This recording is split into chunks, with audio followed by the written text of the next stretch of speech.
Now look, I know the Daily Mail isn't exactly the most reliable source of news. However, when I saw this headline, I kind of had to share it with you. I kind of had to talk about it. Basically, it seems that some Brits are so fed up with the liberal woke agenda here in the West that they are deciding to emigrate to Russia in response to Putin's drive to get people to move to the country, offering them a space that is free of wokeism. Like I say, we can take this with a pinch of salt, but I think the very idea that people want to escape Britain and go to somewhere where it's actively at war just to get away from the liberal agenda isn't actually in reality too far-fetched. The headline says that British families are taking up Putin's offer to escape the woke West and emigrate to Russia, with 17 applications from Scotland in 10 days, Moscow media claims. Again, if there's one type of media that is less reliable than the Daily Mail, it may well be the Russian media. So once again, let's not take this story on face value, but merely consider sort of the underlying ideals. Brits have already signed up for Vladimir Putin's offer to escape the woke West and move to Russia for its traditional values, the Kremlin-run media has claimed. Now, in a sense, I can actually see the massive appeal of moving to a country that maintains traditional values. Our values are so messed up here in the UK.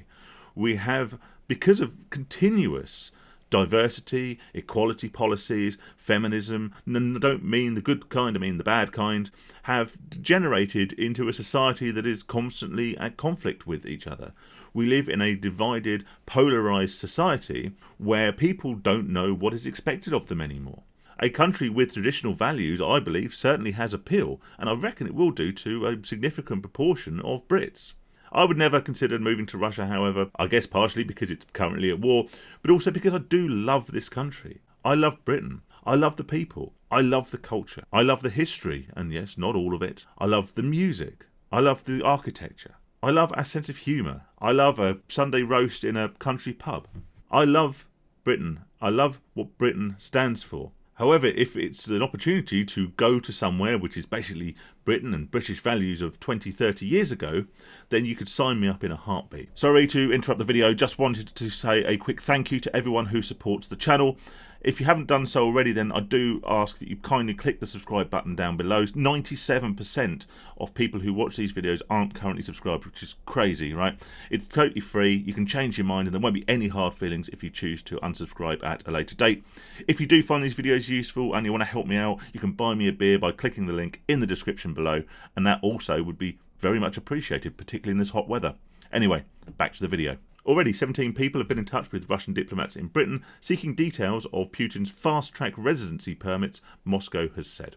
It comes as Putin has rewritten immigration laws in a new decree to tempt Westerners to embrace his dictatorship. Now, it's almost unavoidable irony, isn't it, that Putin is rewriting Russia's immigration laws in order to tempt Brits to move there, to emigrate to Russia. Meanwhile, if indeed this is true, many of the people looking to escape the UK are more than likely doing so because the immigration laws in this country are not being rewritten. We have seen time and time again that immigration is the #1 concern amongst a significant proportion of the British public. And the idea that they are emigrating to avoid immigration is not only ironic, it's also quite disturbing. The aim is to save them from destructive, neoliberal, ideological attitudes in the West. And like I say, too many isms, too much division between the so-called communities, a lack of integration from new arrivals, polarisation in the media and particularly in social media, and a lack of social cohesion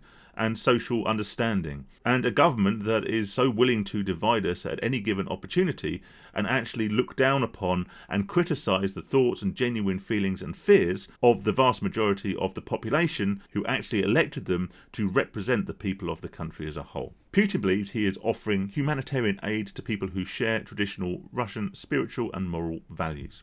So, would I move to Russia to avoid wokeism? No. Like I say, I love Britain.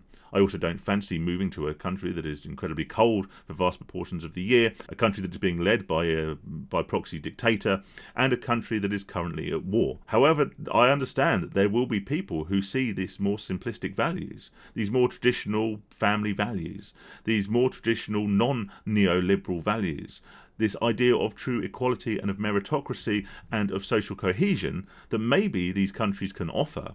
I understand the appeal, and I understand why people who might be desperate to sign up for this way out of an increasingly stifling, liberal, agenda-driven country. For now, I will stick with good old Blighty and just pray that things improve. Stay safe and stay sane, everybody.